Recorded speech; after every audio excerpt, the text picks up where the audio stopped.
Welcome, good morning. I'm very happy to be giving a keynote lecture for the Centre for Economic History's conference. So my talk will be about Persecution and Toleration, The Long Road to Religious Freedom, which was a book I published with my colleague Noel Johnson in 2019. It's published with Cambridge University Press. If you wish to purchase it, it's available on Amazon. And so you can see here that the front cover we have for the book was taken from a picture by Peter Bruegel the Elder. So let me tell you about this picture. So it's entitled The Massacre of the Innocents, so based on the biblical story of a massacre of firstborn sons of Israel conducted by Herod. But of course, if you look at the picture, you'll see it's set in a snowy country, and it's, the people are wearing the clothes of a Renaissance of the late Middle Ages, and the soldiers are wearing the equipment and armor of Habsburg soldiers of the 16th century. So even though it's entitled The Massacre of the Innocents, it's really about a contemporaneous event. And so Peter Bruegel the Elder is depicting the massacre of Flemish and Dutch peoples in the Low Countries by the soldiers of the Duke of Alba. So it's important to know what the historical background is to this painting. So the Low Countries have been governed by the Habsburgs since the early 16th century, and they're a rich, independent, prosperous part of the Habsburg Empire, and they're heavily taxed. But they're also increasingly becoming Protestant, or at least experimenting with heterodox religious ideas in the 1550s and 1560s. And this is causing a lot of tumult, particularly once the nobility start converting, and once the nobility start pressing the Habsburgs for exemptions for taxation and for greater independence. So Philip II decides to reassert his authority, and he imposes the death penalty for heresy and sends the Duke of Alba with 10,000 Spanish troops to suppress the Dutch nobility and to restore Catholicism. And so the Duke of Alba is notorious for his brutality. In particular, he sacks Antwerp in 1573. And so Peter Bruegel's painting is depicting this violence. But given it's meant to be a painting about religious repression and massacres, there's some mysterious idiosyncrasies in the painting. So in particular, let's look at these close-ups. You can see a soldier here is walking off with a goose or some kind of bird, and then you have a woman crying with a loaf of bread on her lap. That's an odd portrayal of a massacre. And so there seems to be a strangely doctored or censored version of a painting. And we didn't know why this was the case until restoration work in 1998 scraped away work that had been done in the 17th century and revealed the original painting, where you see Habsburg soldiers taking away children to be killed, and the woman who was crying over a loaf of bread is actually crying over a dead baby. And so the question this raises is, why was this painting censored? Who did it? On what grounds? Well, the interesting story is that this painting was, before it came into the royal collection at Windsor, it was owned by Rudolf II, the Habsburg Emperor of Germany and the King of Bohemia, among other titles. And so Bohemia had an interesting religious history. In the 15th century, Jan Hus had been executed as a heretic, and the Hussarites had emerged and successfully fought off other European forces attempting to repress them. And so by the 16th century, there was an uneasy religious peace between at least 4 different Christian denominations. And Rudolf's father, Maximilian II, had in 1575 basically been presented with a decree called the Bohemian Confession, which guaranteed the religious rights, the rights to freedom of worship for all of these religious groups. And so this is a difficult situation for Rudolf. As Habsburg monarch, like his uncle Philip II, he would have liked to have ruled a religiously homogeneous and unified kingdom, but he couldn't do so. He had the choice of repressing religious diversity or attempting to accommodate it, and he did the latter. And so, particularly in 1609, he issues a letter of majesty, which confirms the rights that the Bohemian Protestants have to freedom of worship. However, there's ongoing tensions. Both the Protestants and Catholics are pretty wary and pretty sure that this situation cannot last. And indeed, it cannot last. And after Rudolf's death, the 30 Years' War erupts because the Protestants throw out the Catholic ministers and aristocrats. They defenestrate them from the tower in Prague, precisely because they anticipate that the new Holy Roman Emperor will be less sympathetic to them and will attempt to repress their freedoms. So this failure to accommodate religious diversity in 16th century Germany will lead to the 30 Years' War, one of the most devastating wars in European history. And so our book is about how we got from this world of religious persecution towards what we experience in modern Western democratic societies, which is a state of more or less, not complete, but at least more or less religious freedom. And certainly Western democracies aspire to being religiously free. But that was not the case in any pre-modern society. And we want to know how do you walk this road from religious repression to religious freedom. And so the key point then is religious freedom is a relatively recent innovation. And so why does it only really emerge in the 19th and 20th centuries? And even now, it's not fully recognized, of course, but it's certainly a recent innovation.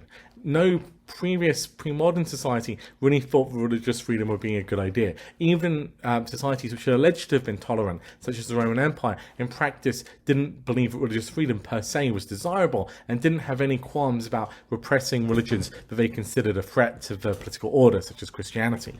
And so the first point that we make, which is crucial, is that it's not because the idea of religious freedom was absent. So the arguments for religious freedom, and which we're going to use the word religious freedom here rather than toleration, the reason religious freedom was absent wasn't that it hadn't been thought about.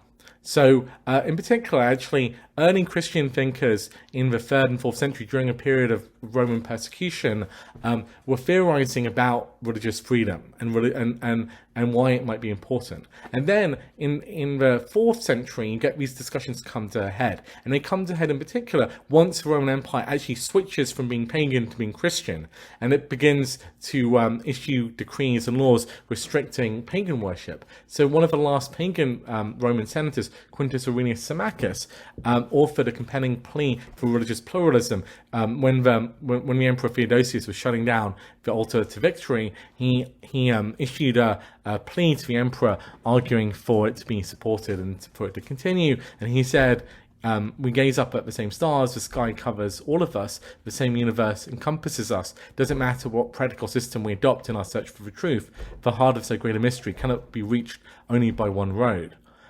So that's, a modern liberal modern liberal can easily have written the same words, but those statements were not particularly persuasive to the Roman Empire in the 4th or 5th centuries. Pagan worship was made illegal eventually by Theodosius, and over time increasing restrictions were placed on heretics and Jews and other people who were not in the mainstream. So and similarly, whenever this argument was made subsequently during the Middle Ages, it didn't acquire any political support.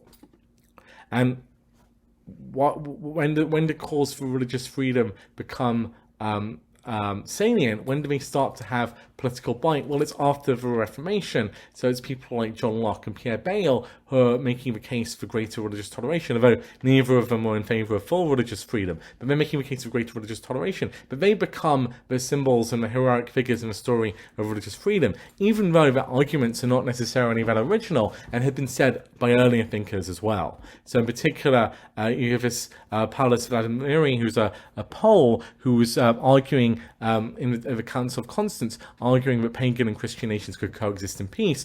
Perhaps the reason a Pole would be saying this is, of course, Poland was on the border of Lithuania, which had only just converted to Christianity from paganism, and also Poland was threatened by Central Asian Muslims. Similarly, during the Reformation itself, Sebastian Castellio was one of the first reform proponents of religious freedom, and he condemned the persecution of Michael Servetus by John Calvin in Geneva in the 1550s. So Calvin burns to death Servetus because Servetus is a non-Trinitarian Christian, and Sebastian Castellio condemns him for this. And this condemnation requires a lot of attention, but it doesn't move any European, including any Protestant country, towards being more religiously tolerant. The view by both Protestants and Catholics in the 16th century is that religious toleration is a tactic. So if your particular set of religious values are weak or being persecuted, you ask for religious toleration, but you don't intend it as the final position. Religious toleration is something you bear, it's something unpleasant that you have to live with because you cannot yet persuade your members of your other religious belief to come over to your side. So religious toleration is a tactical ploy rather than a desirable endpoint. And so the argument that Noel Johnson and I give in Persecution and Toleration is an institutional one. So we argue that the institutional environment was incompatible with religious freedom. So the institutions mean that whatever these thinkers are saying, they're not going to get much traction until the 17th and 18th centuries, when you get this institutional transformation beginning in Northwest Europe and then spreading to the rest of the world. And that institutional transformation makes possible a liberal society, and it makes possible things like religious freedom. And we tell the story of how this institutional transformation occurred. And so to understand this institutional transformation, we have to think about how pre-modern institutions functioned. And the general gist of what I'm going to argue applies across pre-modern societies, I think. You could apply it to thinking about Japan before the Meiji Restoration. You could use it to thinking about the Islamic Middle East, the Ottoman Empire, but I'm going to focus on medieval Europe just to fix ideas. And so three things were crucial about medieval European institutions. One, that they rely on religion for legitimating authority across a range of different political and social institutions. Two, they rely on what we call identity rules. So identity rules are rules where the rule itself or its enforcement is conditional on the social identity of the individual in question. Identity rules can be contrasted to general rules. General rules apply to everyone regardless of their particular social identity. So general rules are often associated with what we call the rule of law, the idea of equality before the law, the idea that the law should treat you the same regardless of your racial background, your ethnicity, or your religion, or your social status. Whereas identity rules go to say there's one rule for peasants, a different rule for nobles, a different rule for monks, a different rule for Jews, and so on. So identity rules are very common in pre-modern European society. So you have rules which regulate what dress you can wear, sumptuary laws based on your social status. You have rules restricting what jobs you can do based on your social status and based on your religion, and you have other rules often based on which city or location you were in. So the individuals who lived outside the city might not be able to join the guild within the city. The third fact about medieval institutions, which is important, is that state capacity, the size and ability of a state to penetrate society was pretty low. So compared to modern states, at least. So let's think about political legitimacy first, and then I'll link I'll link together the reliance on religion for political legitimacy with reliance on identity rules with the low state capacity. I'll tie those things together.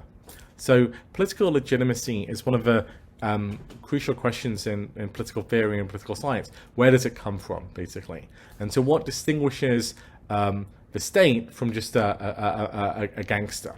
And so one way of thinking about the question of political legitimacy was in The City of God by Augustine, where he reported the following anecdote. It's apocryphal, of course, between Alexander the Great and a pirate. And so Alexander the Great has captured this pirate, and he asks, "How dare you keep hostile possession of the sea?" to the pirate. The pirate responds, "How dare you seize the whole earth? Because I do it with a petty ship, I am called a robber, while you, who does it with a great fleet, are styled emperor." And so the idea here is, what makes Alexander the Great more legitimate than the pirate? And the answer in many pre-industrial societies to this question had something to do with religion. So if you think about Pharaonic Egypt, what made the pharaoh the pharaoh? Well, the pharaoh was also a priest, and the idea was the pharaoh, as a son of Amon and Ra, had to perform certain religious rites correctly to ensure that the Nile would flood correctly to the right level. And if the Nile overflooded, or if it flooded insufficiently, then there would be a dearth, a shortage of food, basically. And so religion was crucial to political authority in all of these early societies.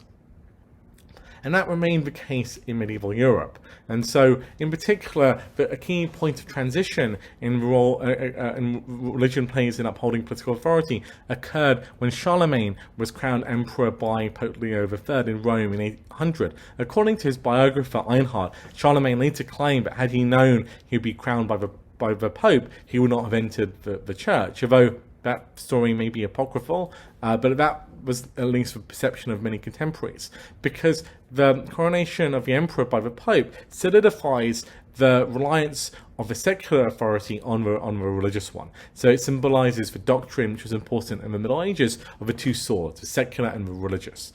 And so from this point onwards, religious authority was crucial in upholding political authority. Rulers who were excommunicated or sanctioned by the church lost a lot of legitimacy, and they could be overthrown by their subjects. And so this is critical throughout medieval and into early modern history. This relationship between church and state. And so if it went wrong, then there would be consequences. So one example of that is the investiture crisis in the Holy Roman Empire, which occurs in the late 11th century. It occurs because the emperor had traditionally been appointing bishops, but the Pope was now reasserting his right to appoint bishops of his choosing. So this mattered a lot because a bishopric was a very lucrative office and position. So if the emperor could appoint who he wanted, that was an important source of power and rents for him to use to shore up his authority. And when the investiture crisis occurs, this drastically weakens the authority of the Holy Roman Emperor Henry IV, who's humiliated because he used to beg for forgiveness from the Pope at Canossa in the snow, famously. But this crisis is not resolved by Canossa. It goes on for about 40 or 50 years, and then a conflict between the papacy and the Holy Roman Emperor reignites in the 13th century. And the net result of these conflicts is that the Holy Roman Empire doesn't develop into a cohesive, centralized state. Indeed, it fragments. So by the 14th century, a map of all the different statelets and principalities within the Holy Roman Empire looks like the one we have on the slides, and it's pretty overrun with different political states, and the Holy Roman Emperor is weak, and this is a crucial part of the story for why Germany does not become a nation state in the Middle Ages, unlike France or England. A similar or a slightly different example of this occurs in the early 13th century when King John is excommunicated by the Pope, and that undermines his authority to his barons and is part of the road to why the English barons are able to impose Magna Carta on the king. But religious legitimacy also matters at the micro level as well as the macro level. So if we delve into how medieval societies are organized, we see that they're organized through organizations which often rely on religious sanctions. So for example, the craft guilds combined material and religious rewards and sanctions to enforce cooperation. So they often had patron saints, they often required members of a guild to pay together and to contribute towards religious services. And they relied on not just material sanctions for violating the rules of craft guild, for not cooperating, for cheating, or for delivering subpar goods. They often could sanction people religiously. They could excommunicate them or exclude them from religious services. But being a member of a craft guild was in some sense a privilege. It required a certain identity. Only citizens of that town could be members of a craft guild.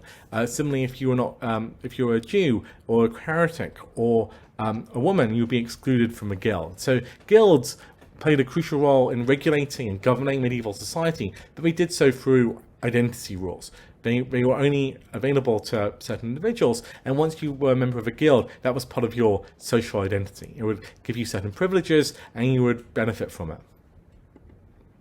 Another example of how identity rules worked in medieval Europe beyond guilds are the way Jews were treated throughout the Middle Ages. So Jews were subject to frequent anti-Semitic pogroms and persecution, particularly after the 11th century.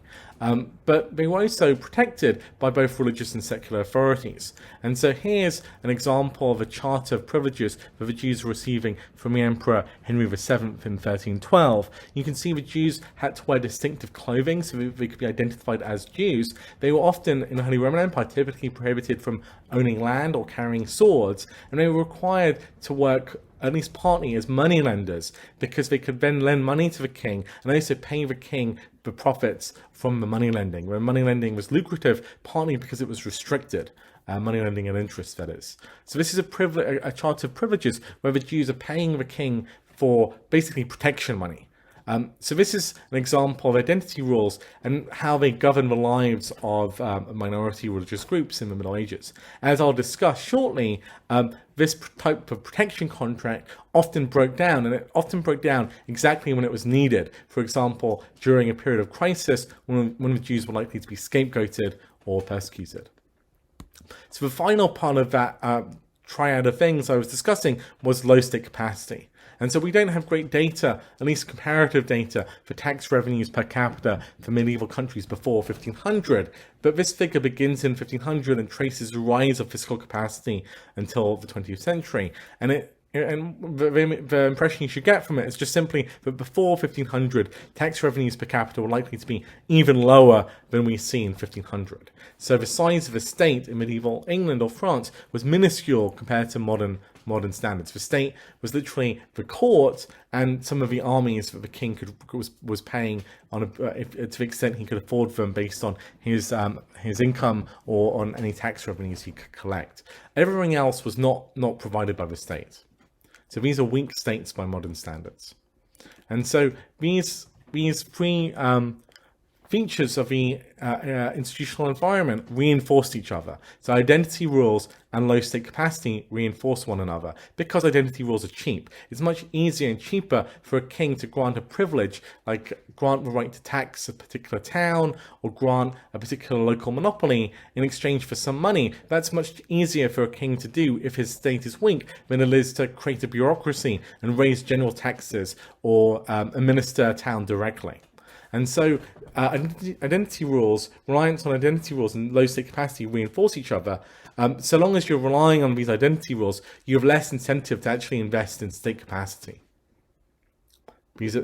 Those reinforce each other, as do reliance on identity rules and reliance on religion as a source of political legitimacy. The main reason for this is religious identity was probably the most salient form of social identity prior to the rise of nationalism. So people were less cognizant of their national identity, and they would really, alongside their local or ethnic identity, they would have a very strong religious identity, and that could be used to create identity rules. So identity rules could be based on your religion, as we've seen with the craft guilds, with the treatment of the Jews, and that would allow a state to govern, but it would then reinforce the importance of religion in the political economy of that society. Finally, low state capacity and reliance on religious legitimacy also reinforce each other. Because the state is weak, it's unable to provide public goods. So a modern democratic state will try to legitimate itself on the basis of the public goods it provides. For example, in the United Kingdom, the NHS is very celebrated, the National Health Service, and it's a major source of legitimacy for a British state. But if the state doesn't provide any public goods, how is it going to get that type of legitimacy? It's going to be more dependent on religion as a source of legitimacy, more dependent on religious authorities sanctifying it as a legitimate political authority. Because the state has low capacity, it's going to want to outsource a lot of stuff to religious organizations, but that just strengthens the power of religious organizations and makes their legitimacy even more powerful and potent. Again, a self-reinforcing relationship. So putting these things together, you can think about this as an equilibrium in which low state capacity and identity rules reinforce each other, low state capacity and reliance on religious legitimacy reinforce each other, and reliance on religious legitimacy and reliance on identity rules also are reinforcing each other, and this makes it a pretty stable situation. And we call this the conditional toleration equilibrium because in this equilibrium, you can tolerate through identity rules, religious minorities like the Jews were tolerated in medieval Europe, but these minorities will always be in a precarious position and subject to violence because you don't have a state which is strong enough to protect them in the event of there being a big desire to scapegoat them, and you can't undermine too much your source of religious legitimacy, which relies to some degree on marginalizing or excluding the minority group. It also limits economic growth. So reliance on identity rules can limit economic growth, because you're saying based on your social identity, you can only do certain jobs. So Jews were restricted to certain occupations, and they weren't allowed to do other occupations. Similarly, the weak state capacity meant there was widespread violence or potential for violence, and that would also diminish incentives for innovation. Similarly, the reliance on identity rules generates potential for widespread rent seeking. And so this is an equilibrium, it's very stable, but over time it becomes more vulnerable. In particular, we argue in the book that it starts to break down after the Reformation, and that's for two reasons. You can think about there being an increase in religious heterogeneity as a result of the Reformation, and that is at least partly exogenous. And you can also think about there being an exogenous increase in the need for state capacity due to the change in military technology that occurs in the late medieval period. So these shocks together start to knock European states out of this equilibrium, and they keep wanting to go back to it. It's a very costly process. So it gives rise to the wars of religion across Europe, to conflicts in England like the English Civil War. But once these states exit this equilibrium, then they're free to move to a new configuration based on reliance on general rules, investment in state capacity, and a diminishing political role for religion in providing legitimacy. And so to illustrate this in the book, we draw heavily on a history of medieval Europe, and in particular a history of Jews in medieval Europe. And so here's a figure which is taken from our book and also from a paper we published in the Economic Journal, where we document data we have on every single Jewish expulsion or pogrom that took place between 1100 and 1800. And you can see here that the larger the circles are, that's suggesting a particular city or town experienced multiple pogroms, whereas a triangle is a location which had a Jewish community but didn't experience a pogrom. And so what explains the variation we observe in Jewish persecutions? Why do some places persecute Jews more, and why did the rate of persecutions go down over time? Well, to answer this, we want to measure. We first look at the role that scapegoating played in persecutions and pogroms, and then we look at how this interacted with state capacity. So to identify the role scapegoating played, we need to have some measure of how well the economy is doing. Like, what's an economic downturn in medieval or early modern Europe? How do we measure that? Well, given these societies were agrarian, we can argue that when the weather was colder and the agricultural yield was lower, prices would rise and people would feel a lot of hardship and their spending power would decline, so the economy would go into what you can think of as a local recession. And so climate scientists have constructed estimates of historical temperatures based on proxy data. So this proxy data comes from things like tree rings, ice cores, and pollens, and they can calibrate it against historical data from the 18th and 19th centuries to estimate the relationship between actual temperature and how much the tree ring has expanded. And so using this data, we have estimates at a fairly localized level for how cold or warm it was in the Middle Ages. And what we find is that in general, colder weather was associated with a higher persecution probability. So to illustrate this, I'm just talking about a specific example. So on the left, we have a tomb of Arnold von Unsinheim in a parish church in Unsinheim, which is a town in Germany. This guy was a knight-turned-highway robber who instigated a series of economically motivated pogroms against the Jews. And what we find when we look at our temperature data is, perhaps coincidentally, perhaps not, these massacres, known as the Armenian massacres, occurred in the Rhineland at precisely a period of severe cold weather in the 1330s.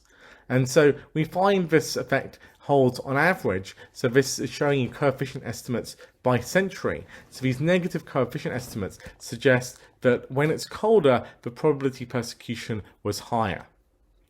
Sorry, that's what the coefficient is positive. Is negative. It's saying the relationship between temperature and persecution probability is negative. So colder weather, more likely to persecute. The here we're plotting these coefficients by century, and what we're showing you is that these coefficients are negative for Middle Ages, but statistically close to zero for a period after 1600. And so we find in the paper and in the book chapter a very strong relationship between colder weather and pogroms and persecutions. Effectively, the coefficient size implies that the baseline probability of a pogrom or a persecution increases by 50 to 100%, from about 2.5% to around 4%, but it goes away after 1600. And so that's too early to be explained by the Enlightenment, and it's not explained by the weather improving or fewer temperature shocks. It doesn't seem to be explained by the Reformation, because the Reformation wasn't really associated with a diminution of anti-Semitic sentiment, but it is associated with the rise of more powerful states, and also potentially with the rise of more integrated markets. And so the changing relationship between Jews and persecutions and the state illustrates a wider phenomenon. And that phenomenon is that the medieval equilibrium starts to break down following the Reformation. And we can see this when we look at the persecution of heretical movements in Europe. The Reformation was a critical juncture. So before the 16th century, before the Reformation, we see that European states are able to crush heretical movements. For example, the Cathars in the 13th century in southern France, the Lollards in England in the early 15th century. And they're able to maintain a quid pro quo of the church, whereby they're enforcing religious conformity in return for religious legitimacy. And despite shocks, this relationship is more or less unchallenged. After the 16th century, because religious diversity has increased, the European states increasingly brought face-to-face with heretical subjects, and we find it harder and harder to repress them. So they attempt to do the same strategies they had done previously. We attempt to enforce religious conformity, but it becomes more and more costly for them to do so. And that's partly because of technologies like the printing press make the spread of new ideas, such as Protestantism, much more hard or even impossible to contain. And the Reformation, even in countries, for example, which become Protestant, undermines the legitimizing role of religion. For example, in Protestantism, the fact that there's no single Protestant church, in fact, there are many splinter groups, that Anglicanism in England, for example, cannot satisfy all the Protestants, undermines the ability of the Anglican Church to legitimize political authority. And so European states in the 17th and even 18th century tried to use religion to legitimize their political authority, but we find it less and less valuable, less and less effective in doing so. And so the Reformation is important here, and different European states respond to the Reformation differently. So some states, like Spain, succeed in repressing religious diversity within their borders, and they actually keep the importance of religion for political legitimacy. So because of the Inquisition largely, Spain is successful in maintaining religious homogeneity, but at the same time as Spain succeeds in maintaining religious homogeneity, it enters into a period of economic and political decline. But other countries like England and the Dutch Republic, and to some degree France in the 17th and 18th centuries, find that they have to move away from using religion as a source of legitimacy. And so these states which are successful in building state capacity are also the states which will move furthest in abandoning identity rules, moving towards more general rules, and eventually they're the states which achieve higher economic growth in the early modern period. So to finally illustrate some of these arguments, I'm going to focus on a later chapter in the book where we look at the Reformation and its consequences in France. Of course, I'm not going to be able to summarize all of the arguments in the book. I'm just giving you a flavor of them. But this is how we discuss what happens in France in the 16th century, and I'll briefly allude to some developments in the 17th and 18th centuries, but you'll have to read the book to get the full story. And so, how does France respond to the Reformation? Well, Francis I is the King of France from 1515 to 1547, and initially he's quite sympathetic to Protestantism. He's not close to the papacy, and his sister, in fact, sponsors a lot of innovative religious thinkers, including some early Protestants. And at the same time as as France is getting more and more influenced by the Reformation, Francis I is issuing more and more centralizing decrees. He's trying to standardize the administrative system in his country. He's trying to build state capacity. So, for example, the Edict of Valois-Cotterêts in 1539 mandates the use of French in all legal documents. It wants to record marriages. It mandates the use of Roman canon law, and it tries to standardize the fiscal and the legal system across his disparate kingdom. But as he's doing this, as he's trying to build state capacity and standardize things, he has to confront Protestantism. So as I've said, Francis himself is not personally that threatened by Protestantism until the so-called Affair of the Placards, which occurs in 1534. And up until this point, he's very reluctant to persecute Protestants. Very few persecuted, a few heretics here and there persecuted by the Parlement of Paris, but very few. Changes in 1534 because there's a placard denouncing the Catholic Church. Several placards are placed across the city, but one of them is placed on the king's bedroom door.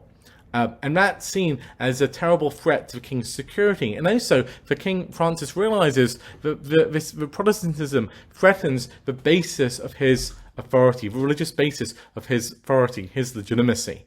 And so he realizes what a threat this is, and he re-sanctifies Paris in a repartition ceremony in the centre of Paris, where the placards are destroyed and the city is re-sanctified. And from this point, he's going to use his newly built up administrative state to persecute Protestants pretty ruthlessly.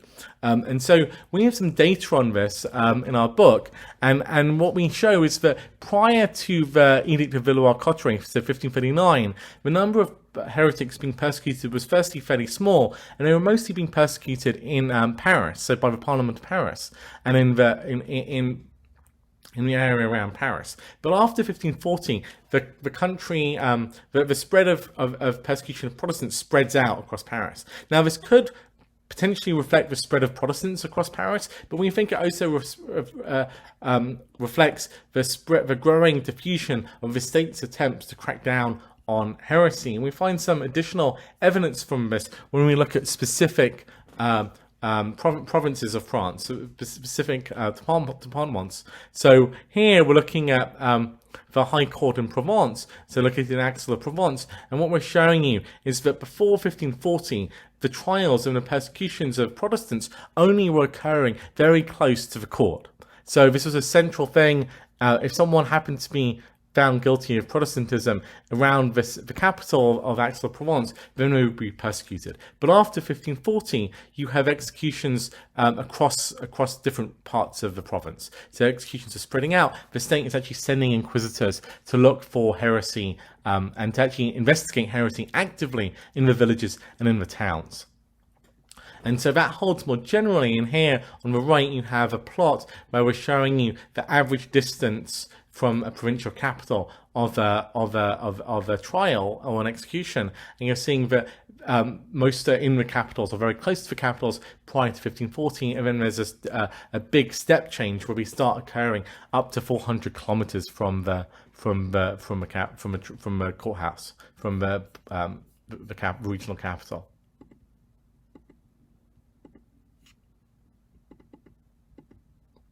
And so France wages a pretty intense campaign or war against heresy, and around 4,000 to 5,000 Protestants are executed for heresy. However, unlike previous attempts to crush heresy, such as the repression of the Cathars in the 13th and 14th centuries, or the repression of the Lollards in the early 15th century, this is actually not successful. So Protestantism is not defeated by this by the intensification of repression. And so Catherine of Medici, this is now in 1562, has to make an initial peace with Protestants, who now comprise some members of the nobility, who are particularly powerful members of the nobility. When this peace fails, there's a civil war. The civil war is extremely destructive and brutal. Some estimates say as many as 1 million or 2 million individuals die as a result of the civil war. I don't know if we can verify those numbers, but certainly it's a devastating civil war. And during the civil war, there are episodes such as the massacre of Bartholomew's Day massacre in France, where around 20,000 Protestants are killed. But these civil wars are brought to an end by the conversion of Henri IV to Catholicism in 1593 and the issuing of the Edict of Nantes, which guarantees Protestants some measure of toleration. And so let me just, before I conclude fully, let me just drag the story out into the 17th century. So France ends up with this uneasy religious peace going into the 17th century. And that peace suggests that it's costly to go back and try to fully repress religious dissent, as had been possible in the Middle Ages. A similar story happens in England in the same period. After the Reformation, there's a creation of the Anglican Church, which is meant to be a broad enough church to accommodate both people who are sympathetic to Catholicism and those who are very hardcore Protestants. But the compromise of the Anglican Church is actually not fully successful, and it keeps on resulting in civil war, attempts to enforce Anglican conformity. And so in England and France, there's this uneasy religious peace in the 17th century. And in England, after the Glorious Revolution, they eventually move away from using the Anglican Church to legitimate political authority. There's an edict of toleration, and Anglicanism recedes as a political force.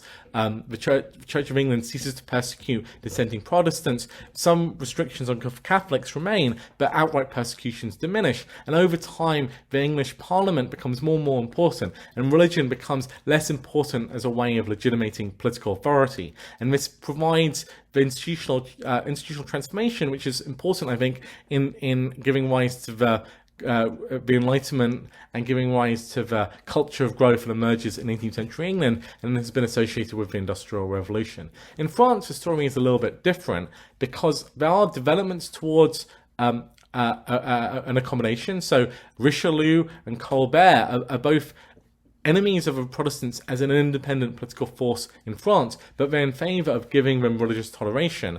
In the same period, Jews get the right to settle in France, particularly in southwest France, and people like Richelieu and Colbert overlook the fact that they're no longer they've returned to practicing Judaism. They're not Catholics, but Louis XIV, of course, famously reverses the Edict of Nantes, and he expels many Protestants, and he tries to convert the rest of them. And so there is a movement back in France, but there isn't in England. So I'm sure in your questions we can develop these counterexamples in more detail, because what we argue in the book is there's by no means a linear road leading from these developments in the Reformation or the early modern period to full-on religious freedom and liberalism. We argue that at any point a state can go in a different direction, but it's just this is the only stable equilibrium you can have is one either where you stay in a world of identity rules, religious persecution, or just conditional toleration and low state capacity, or you transition fully to this modern equilibrium. But we argue there are other alternative possibilities. Of course, there's high state capacity regimes can also persecute religious minorities. We're not arguing it's deterministic. We're just focusing on what institutional transformation is required or necessary to get you to liberalism and religious freedom. We're not arguing that any one change, such as an increase in state capacity or adoption of general rules, is sufficient. We're just arguing it's necessary. So let me conclude now.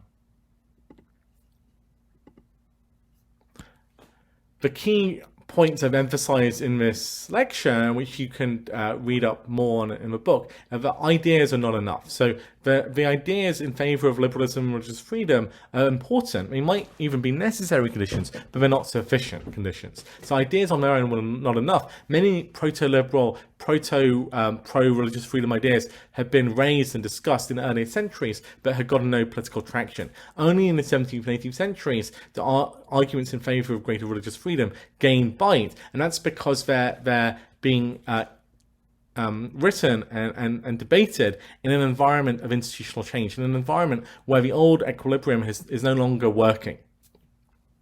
And so liberal ideas, in our argument, are not really responsible for the emergence of liberal society. Institutional change was crucial. And then that raises the question, how do we understand institutional change? And we argue that institutional change isn't just changing one institution or isn't just a single reform. Institutional change has to be something which is self-reinforcing. And that's because institutions interact with each other. They have a relationship with each other. You can't change one institution without changing others. So we have a fairly rich view of what institutions are. And self-reinforcing institutional change requires changing the whole fabric of society. And so in the history we've studied in early modern Europe, what really makes these changes self-reinforcing are the need to increase state capacity. So as European states are increasingly involved in more and more expensive wars, they really have to increase their state capacity. And that's forcing them to rely less on religious legitimation and to make more use of general rules rather than identity rules. So things like craft guilds become less important. Usury laws fall by the wayside. State monopolies are dismantled. Fiscal bureaucracies are created. And so not all European states follow this path of change. As if you think about the Polish-Lithuanian Commonwealth, they're a famous example of a state which doesn't really invest in state capacity. But the Polish-Lithuanian Commonwealth is more or less destroyed in the 18th century. Similarly, if you think about Spain, so Spain doesn't make this transition, and Spain falls behind France, England, the Dutch Republic, and other parts of Europe. Now, as I've said, nothing in this story is irreversible. So the institutional changes that we see in the early modern period, which give rise to modern liberal societies, were put into reverse in, for example, Nazi Germany or the Soviet Union. But the fact that institutional change has to be self-reinforcing, I think, is critical. If you think about countries in Southeast Europe, they're following quite a different trajectory because they're part of the Ottoman Empire. So the Ottoman Empire is unable to make all of the changes that the European states are making in this period. It's unable to reduce its reliance on religious legitimacy. It's unable to move away from identity rules. So despite their ability to do some reforms, particularly military reforms, they're unable to transform themselves the way European countries are, and by the 19th century they've fallen way behind, and then of course the Ottoman Empire completely collapses in the late 19th century, in the early 20th century, with the rise of nationalism and a breakaway of independent nations. So I think that's all I have to talk about for this keynote, but I really welcome your comments and questions, and hopefully later I'll have a chance to answer some of them and to respond to some of those questions. Thank you so much.